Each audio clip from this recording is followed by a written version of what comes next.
लोक कोणाच्या बाजूने आहेत, कार्यकर्ते कोणाच्या बाजूने आहेत, हे आपल्याला बघावं लागेल. आता दादा हे म्हणतात की विकासासाठी आम्ही गेलो, विकासासाठी गेलो. जे नेते विकासासाठी गेले असे ते म्हणतात, त्यांच्यावर कारवाई चालू हे तर आपल्या सगळ्यांना माहिती आहे.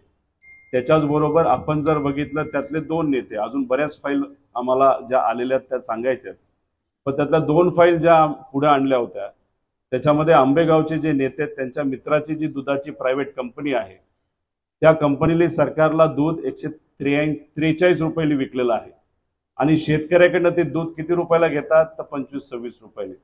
म्हणजे झाला अन्याय शेतकऱ्यावर. पण न्याय कोणाला मिळाला? एका नेत्याच्या मित्राला मिळाला, त्या कंपनीला मिळाला आणि 80 कोटी रुपयाचा फायदा त्या एका कंपनीला एका डीलमध्ये तिथं झालेला आपण बघितलं. तसंच कोल्हापूरचे नेते आज जे सत्तेत गेलेले आहेत त्यांच्या कंपनीला जो करार मिळाला, फक्त मध्यस्थी कंपनी त्यांची टाकण्यात आली आणि त्यांना तिथं 150 ते 200 कोटीचा फायदा दलालीमध्ये झाला. हे सिद्ध पेपरवर होत आहे. त्यामुळे ह्या गोष्टी तुम्ही बोलत असताना 80% लाभार्थी अजितदादांबरोबर असतील, पण 100% पुरोगामी विचाराचे शिवशाहू फुले आंबेडकरांचे जे नागरिक आहेत, जे कार्यकर्ते आहेत, जे खरे हाराचे पदाधिकारी आहेत, ते सर्व आदरणीय पवार साहेबांबरोबर आहे. आणि ह्याच्यामध्ये लोकशाहीमध्ये लढणं हे महत्वाचं असतं, भूमिका घेणं महत्वाचं असतं, पण विचार बदलणं हे लोकशाहीमध्ये नसतं असं आम्हाला वाटतं. जो विचार आजपर्यंत आपण मनामध्ये ठेवून लढलो, ज्याच्यामुळे लोकांनी आपल्याला निवडून दिलं, तोच विचार पुढे घेऊन जो काही निर्णय घ्यायचा असतो घ्यायचा. पण तुम्ही सरळ सरळ पुरोगामी विचार सोडून प्रतिगामी विचाराकडे जात असाल तर हे कितपत योग्य आहे? मग पूर्वी केलेली भाषणं ही तुमची चुकीची होती का? पूर्वी जी भाषणं करून तुम्हाला जी पदं मिळाली, मग त्याच्यामध्ये तुम्ही कोणाचा लाभ केला? हे सुद्धा प्रश्न आज कुठेतरी निर्माण होतात. हे बघा, मनसेकडे एक आमदार आहे, खासदार एक सुद्धा नाही. बाकी त्यांची आज राजकीय परिस्थिती काय हे सांगता येत नाही. राज ठाकरे साहेब मोठे नेते, त्यांचं भाषण मला नक्कीच आवडत होतं. पण ते कधी आवडायचं? जे जे काही विषय आम्ही सर्वजण घेतो, बेरोजगारीचे, शेतकऱ्याचे, मराठी माणसांचे, हे त्यांच्या भाषणात 2019ला आलेले आपण सर्वांनी बघितलं. त्याला खूप प्रतिसाद चांगला मिळत होता, गर्दी होत होती. आज जर ते भाजप बरोबर जात असतील तर बेरोजगारी तर अजून वाढलेली आहे, शेतकऱ्याचे हाल वाढलेले आहेत, मराठी अस्मितेला आज अडचणीत आणण्याचा प्रयत्न भाजपकडून केला जातोय. सगळे प्रोजेक्ट गुजरातला चाललेत.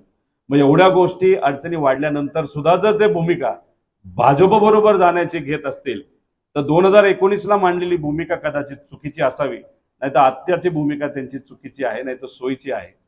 त्यामुळे इथं मी विनंतीच एवढं करू शकतो, एक मराठी माणूस म्हणून राज ठाकरे साहेबांनी आता सुद्धा विचार करावा भाजप बरोबर जाण्याचा. हे त्यांच्या कार्यकर्त्याला, पदाधिकाऱ्यांना, नागरिकांना नक्कीच आवडणार नाही.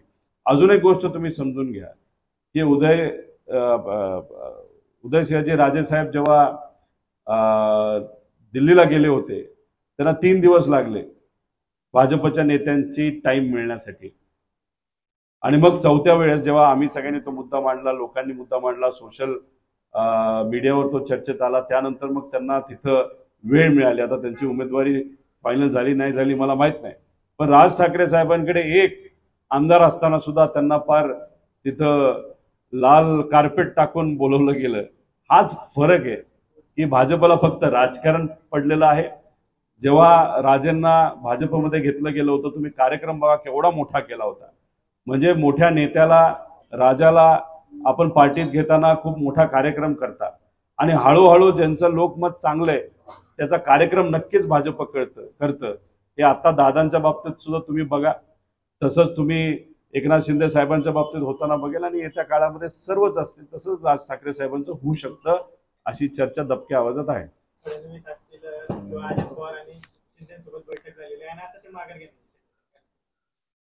माघार कदाचित ते भूमिकेबद्दल घेऊ शकतात. त्यांनी केलेलं भाषण हे सोशल मीडियामध्ये सर्वांच्या मोबाईलमध्ये तरी गेलेलं आहे. आमचा विरोध म्हणजे ताईंचा विरोध, साहेबांचा विरोध ते करू शकतात, कारण का ते शिंदे गटामध्ये आहेत आणि आज शिंदे गट हे भाजप बरोबर सत्तेत आहे. आम्ही तसं बघितलं तर आम्ही विरोधात आहोत. विरोधकाच्या बद्दल कुणी काही बोलू शकतं, पण जे लोक सत्तेत होते, म्हणजे अजितदादा तर सत्तेतच आहेत तुमच्या बरोबर, तरी सुद्धा तुम्ही अजितदादांच्या विरोधात बोलत होता. मग तुम्हाला कुणीतरी बोलायला लावलं, का वाटाघाटी करायच्या होत्या, प्रेशर आणायचं होतं, वातावरण निर्माण करायचं होतं, विविध नेत्यांना तुम्हाला भेटायचं होतं आणि मग वातावरण निर्माण झाल्यानंतर थोड्या वाटाघाटी झाल्यानंतर माघार घ्यायची, अशी भूमिका तुमची होती का? पण ही भूमिका घेत असताना लोकांना आता कळालेलं आहे की बरेच नेते भाषणं करतात, दबाव आणतात, मग एका खोलीत बसतात, वाटाघाटी होती आणि भूमिका बदलतात. आता आज अशी परिस्थिती आहे, भूमिका बदलणाऱ्या नेत्यांवरच सामान्य लोकांचा विश्वास राहिलेला नाही. बारामती मतदारसंघामध्ये विजय शिवतारे सातत्याने म्हणत होते की अजितदादांना विरोध केला जातो, तरी सुद्धा आता त्यांनी भूमिका बदलली. तर हा विरोध नेमका कसा आहे? कोणाला विरोध आहे? अजितदादांना. लोकांकडनं विरोध आहेच ना. विचार सोडणं हे सोपं नसतं आणि त्यांनी तो विचार सोडला, सत्तेसाठी सोडला, पदासाठी सोडला. आज भाजप बरोबर जाऊन ते सत्तेत बसलेले आहेत, जे लोकांना आवडलेलं नाही. भाजपच्या विरोधात आज रोष आहे. शेतकऱ्याच्या हिताचे निर्णय तुम्ही घेत नाही. मोठे मोठे महाराष्ट्रातले प्रोजेक्ट गुजरातमध्ये नेले जातात. गुजरातचं भलं भाजपच्या नेत्यांनी, महाराष्ट्राच्या नेत्यांनी नेहमीच केलेलं आहे. अशा परिस्थितीमध्ये सर्वच घटक या महाराष्ट्रात अडचणीत असताना दादा जर बीजेपी बरोबर जात असतील तर साहजिकच आहे विरोध हा सामान्य लोकांकडनं दादांच्या बाबतीत नक्कीच होत आहे. आणि या लोकसभेमध्ये बारामती लोकसभा तुम्ही घ्या, नाहीतर याच्याच बरोबर इतरही सर्व लोकसभा, तिथं भाजपलाही मोठ्या प्रमाणात पराजय स्वीकारावा लागेल. आणि त्यांचे जे मित्रपक्ष आहेत ते आज कदाचित त्यांना असं वाटत असेल सत्तेत आहेत ते फक्त लोकसभेपुरतेच राहतील. जसं 9ची अपेक्षा ठेवताना 4-5 वर त्यांना आता कुठंतरी सहमती मानावी लागत आहे, तसंच विधानसभेला कदाचित त्यांना एक सुद्धा जागा मिळणार नाही हे त्यांच्या पदाधिकारी आणि त्यांच्या बरोबर गेलेल्या आमदारांना नक्कीच कळलेलं आहे.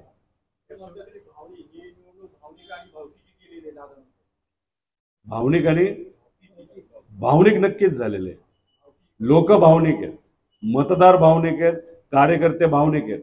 आणि ह्या सर्व कार्यकर्त्यांना, मतदारांना हे माहिती आहे की जे आज सत्तेत आहेत ते पैशाची ताकद मोठ्या प्रमाणात वापरणार आहेत. आज आता भोर तालुक्यामध्ये आपण आहोत, बऱ्याच गावामध्ये काही कंपनीची लोक प्रचाराला आलेली आहेत. मग इथल्या लोकांवर तुमचा विश्वास नाही का? इथल्या कार्यकर्त्यांवर विश्वास नाही का? तुम्ही एका एका गटामध्ये 50-50 लोक तुम्ही तुमच्या विविध कंपनीमध्ये काम करणारी जर तुम्ही टाकणार असाल, त्यांच्याकडनं प्रचार करून घेणार असाल, तिथे जी बाहेरून लोक जी येत आहेत ती इथं असणाऱ्या लोकांवर लक्ष ठेवणार आहेत. म्हणजे कोण कुठं जातोय, कोणाला भेटतोय, काय करतोय, रात्री भेटतोय का सकाळी भेटतोय, मग तो कुठला विचाराचा आहे, मग त्याला आपल्याला कसं दबाव आणता येईल, उद्या काय करता येईल, हे वॉच ठेवण्यासाठी भाजप ज्या पद्धतीने काम करतं, इम्पोर्टेड लोक जसं नेता घेतं तसं इथं इम्पोर्टेड कार्यकर्ते या भोर तालुक्यामध्ये या बारामती मतदारसंघामध्ये आलेली तुम्हा सर्वांना बघायला मिळतील. तुम्ही पत्रकार आहात, अभ्यासू आहात, इथल्या पत्रकारांबद्दल मी खूप काही ऐकलेलं आहे. याच्यात थोडंसं खोलात जावा आणि मग इथं असणाऱ्या जनतेवरच जर ह्यांचा उमेदवाराचा, भाजपच्या उमेदवाराचा विश्वास नसेल, कार्यकर्त्यांवरच नसेल, तर ते कार्यकर्ते त्यांचा प्रचार कसा करतील हेच आमचं सगळ्यांचं मत आहे. काय वाटतं, कारण महत्त्वाची निवडणूक ठरणार आहे. महाराष्ट्रामध्ये फिरल्यानंतर एका गोष्टीची जाण होते, जे कुणी लाभार्थी होते, छोटे मोठे व्यावसायिक होते, आणि लोकात गेल्यानंतर एक नवीन शब्द आम्हाला कळालेला आहे, तो म्हणजे मलिदा गँग. हे सर्वजण सत्तेबरोबर गेलेले आहेत, पण कार्यकर्ते, प्रामाणिक पदाधिकारी, तिथे असणारे जे विचाराला पक्के असणारे जे काही लोकप्रतिनिधी आहेत आणि खास करून जनता ही विचाराला सोडून गेलेली नाही, ती आपल्या बरोबरच आहे. या गोष्टीची जाण होते जिथं कुठं जाईल. आणि माझा थोडासा स्वभाव असा आहे की मार्केटमध्ये गेलो तरी एखाद्या दुकानदाराशी चर्चा करेल, शेतकऱ्याशी करेल, युवांशी करेल. सगळ्यांचं मत असं झालंय की भाजपला आपला धडा शिकवायचा आहे. जिथं कुठं जाईल तेवढंच म्हणतात की भाजप आणि मित्र पक्षाला आपल्याला धडा शिकवायचा आहे.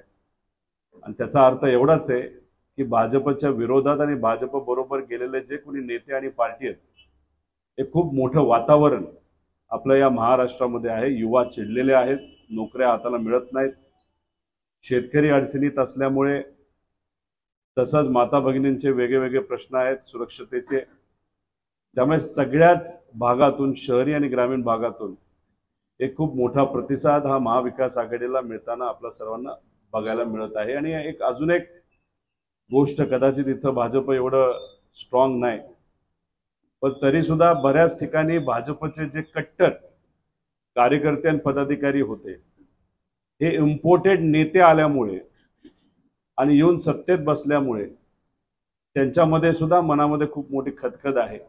आणि ती खदखद या इलेक्शनमध्ये आपल्याला दिसेल आणि महाविकास आघाडीचे उमेदवार जास्तीत जास्त मताने या महाराष्ट्रातून निवडून येताना आपल्या सर्वांना दिसतील. महायुतीमध्ये महारानंतर आता पुण्यामध्ये पण संतोष निर्माण पाहायला मिळतोय. उमेदवारी जाहीर केलेली परत मागे घ्यायला लागते महायुतीमध्ये. महाविकास आघाडी. तर बघा, महाविकास आघाडी हे 3-4 पक्ष एकत्रित येऊन भाजपच्या विरोधात आणि प्रतिगामी विचाराच्या विरोधात आपण लढायचं या हेतूतून ती महाविकास आघाडी झालेली आहे. त्याच्यामध्ये चर्चेला, संवादाला आणि लोकशाहीला जास्त महत्त्व दिलं जातं. त्यामुळे थोड्याशा ठिकाणी मतभेद असू शकतात आणि लोकशाहीमध्ये मतभेद का नसतात, असतातच. राहिला प्रश्न महायुतीचा, तिथं अधिकारा म्हणजे वरच्या जे नेते असतात ते आदेश सोडतात आणि ते आदेश मात्र भाजपच्या आणि मित्र पक्षाला ऐकावे लागतात. त्यामुळे कुठं मतभेद झालेले हे महायुतीत कदाचित आपल्याला ऐकायला मिळत नसावेत. अनेक लोकांना असं वाटत होतं 9 खासदारकी मिळतील, 20 खासदारकी मिळतील, पण तसं काही होताना दिसत नाही महायुतीमध्ये. पण महायुती आणि महाविकास आघाडी याच्यामध्ये एकच फरक आहे, महायुतीमध्ये आदेश दिल्लीवरनं येतात आणि इथं असणारे भाजप आणि मित्र पक्षाच्या नेत्यांना ते आदेश ऐकावं लागतात गुडघ्यावर बसून. राहिला प्रश्न महाविकास आघाडीचा, तिथं चर्चा आणि लोकशाहीला महत्त्व दिल्यामुळे थोडेसे मतभेद आहेत, पण पुढच्या काही दिवसामध्ये त्याच्यामध्ये खूप मोठ्या प्रमाणात बदल आणि ज्या काही निर्णय घेतलेले आहेत त्याच्यामध्ये एक सूत्रता येईल आणि सगळे एकत्रित भाजपच्या आणि मित्रपक्षाच्या विरोधात लढताना आपल्या सर्वांना बघायला मिळेल. अजितदादा असत्तेच्या बाजूने आहेत, काल तुम्ही असं वक्तव्य केलं होतं, नेमकं काय? खरंच आहे ना की 30-35 वर्ष तुम्ही पुरोगामी विचाराबरोबर राहता, भाजपच्या विरोधात प्रचार करता. आदरणीय पवार साहेबांचं नाव तुमच्या भाषणामध्ये 100 वेळा तरी पूर्वी येत होतं. साहेबांनी हे केलं, ते केलं, मतं आपल्याला मिळाली, मतं मिळून आपण सत्तेत गेलो, आदरणीय पवार साहेबांच्या मार्गदर्शनाखाली आपण काम केलं, सत्ता भोगली आणि आता कुठंतरी विरोधी पक्षामध्ये राहण्याची वेळ आली तर मग सहज तुम्ही सत्तेत जाण्याचा विचार करता आणि तो सुद्धा विचार बदलून. तर मग ही जी गोष्ट आहे त्याला आपण असत्य म्हणतो, प्रतिगामी विचार म्हणतो, अधर्माचा विचार म्हणतो. आणि हीच गोष्ट कुठंतरी दादांनी केल्यामुळे कालचं वक्तव्य मी तिथं केलेलं आहे. ते वक्तव्य याच्यासाठी केलं होतं की माझ्या काकी सुनित्रा काकींनी एक वक्तव्य केलं होतं, नाही तर पोस्ट टाकली होती. त्या पोस्टमध्ये त्यांचा किती रोल होता हे मला सांगता येणार नाही, पण त्यांची पोस्टची, सोशल मीडियाची भाषा बघता कदाचित त्यांनी जे कोणी कन्सल्टंट घेतलेले आहेत ते भाजपच्या विचाराचे कन्सल्टंट असावेत. अर्धवट नाही तर चुकीची माहिती ही त्यांनी काल तिथं दिली होती. त्यांनी सांगताना श्रीकृष्णांचं उदाहरण दिलं होतं. श्रीकृष्णांचा विजय कधीच झाला नव्हता, कारण का त्यांनी मार्गदर्शन केलं होतं. त्याच्यामध्ये त्यांनी धर्म कधी सोडला नाही, चांगला विचार कधी सोडला नाही, लोकांना सोडलं नाही. आणि संविधान ज्याला आज आपण म्हणतो त्या काळामध्ये सुद्धा अलिखित जो काही नियम असायचा, ज्याला संविधान म्हणलं जायचं, त्यांच्या बाजूने ते श्रीकृष्ण लढले. त्यामुळे काल त्यांचं पोस्ट बघून ते मी वक्तव्य केलं होतं. त्याच्यामध्ये एकच गोष्ट मला फक्त इथं ऍड करायची आहे की दादा कर्णांसारखे आहेत. तुम्ही कर्णांच्या बाबतीत बोलायचं झालं तर अतिशय होतकरू लढणारा एक व्यक्ती होता, फक्त बाजू चुकीची होती आणि बाजू चुकीची असल्यामुळे त्यांचा प्रभाव तिथं झाला. दादा सुद्धा काम करायला एकदम चांगले, प्रशासनावर असणारा त्यांची पकड ही चांगली होती. फक्त आता विचार बदलल्यामुळे आणि आपल्याला आमदारकीची तिकीट सुद्धा भेटतील. पण ज्या पद्धतीने प्रेस कॉन्फरन्स होतात, पूर्वी प्रेस कॉन्फरन्स दादा गाजवायचे, दादांच्या हातात माईक असायचं.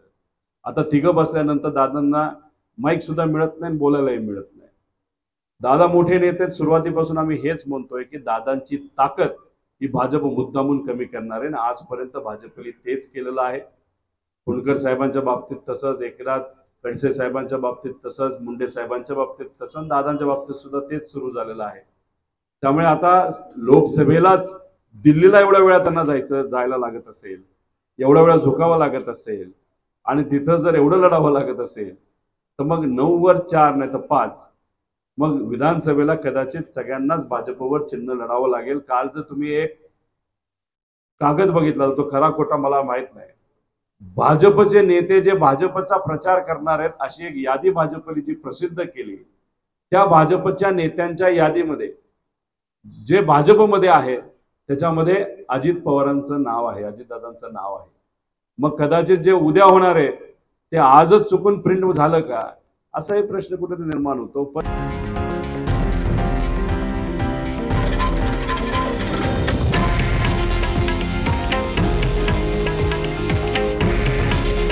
हे आहे देशातील नंबर 1 न्यूज नेटवर्क आणि आपण पाहत आहात TV9 मराठी. काळजी तुमची, हित महाराष्ट्राचं.